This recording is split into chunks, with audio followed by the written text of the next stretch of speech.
listening to Proof Text, a Glossa House podcast by Dr. T. Michael W. Halcomb, Dr. Frederick J. Long, Dr. Mario Melendez, Dr. Jennifer Noonan, and J. M. Smith. Welcome and enjoy. Hello and welcome to Proof Text. I am Michael Halcomb, and in this episode, which is a Greek Growcabulary episode, the aim is to grow your Greek vocabulary, to grow our Greek vocabulary. And so one of the things we do here is, at least that we've been doing for a while, is look at Greek roots.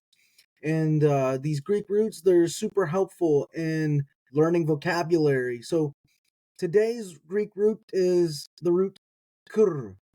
So it's kappa upsilon rho. So we trill that R if we're able to cure. When we do that upsilon, it's like E. So cure. It's a little bit challenging to say cure. And this has the idea, it can have on the one hand the idea of curved, like C-U-R, the first three letters of curve or curved in English, kappa upsilon rho, but really has the idea mainly of doing with authority and power and might. And so this is where we get the word kurios from in Greek. And so I'm going to pull stepbible.org up here, and we'll be able to look at that. And we'll do this quickly. So I have the Greek New Testament open, and I'm going to hit search. I'm going to set my keyboard to Greek. There we go. Boom. And I'm going to type in, kappa, upsilon, rho. And you'll see that a list pops up with some options.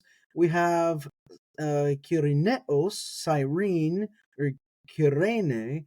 I've never, honestly, or kyrenios, I've never thought about the idea that Cyrene or Kyrenius might be related to Kyrios, like Lord somehow. They might not be, but perhaps they are. We have the feminine form Kyria, a lordess, and it's said lady here. Kyrios can also just mean sir, but it can also mean Lord. We have Kyriakos, the Lord, as in Kyriake, I think, is the Lord's day. We have Kyrievo, a verbal form, to lord over, which would the infinitive Kyrievin, and then Kyrios, that's a very famous one, 713 times in the Greek New Testament, Lord, even God.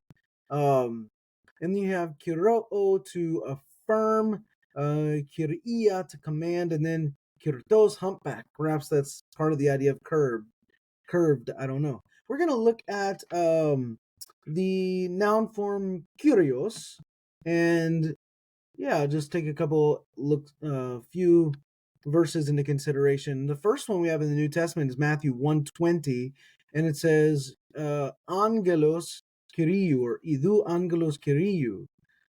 Behold, an angel or a messenger of the Lord, kat onar, kat onar ephaneavto legon, appeared to him in a dream, saying, and then we have in Matthew 1:22, we have Torrethen Yupokiriu, something like the word of the Lord, Ina Pleirote Torrethen Yupokiriu, in order that it might fulfill what was said by the Lord, something like that. Let's look outside of Matthew if we can here, see if we can get something else. A lot in Matthew, Kyrios, and its other forms. Mark 11:9, we have in onomati Kyriou, in the name of the Lord, o erchomenos in onomati Kyriou, the one coming in the name of the Lord. We have o Kyrios tu ambelonos in Mark 12:9, was talking about the Lord of the vineyard. And in Luke, we have Luke 1:28, o Kyrios metasu, the Lord with you. So it's all over the place, and it does function a lot of times as sort of a divine title. It can just in general mean sir, but also just it can function as a divine title. And I think I remember it was Gordon Fee, one of the very first book reviews I ever published in a journal was Gordon Fee's Christology book, the big fat yellow book. And in there he argues that the New Testament authors do understand the term Kyrios, borrowed from the Septuagint as a divine appellation, a divine epithet, a divine label, title, however you want to say it. And I think he makes a pretty compelling case. So, yes, that is the term Kyrios, and I will stop there. And I don't really have a mnemonic device to throw your way, but I'll stop there and I'll say, I hope that helps. Interested in growing your ancient language skills but not sure where to start? Glosshouse can help.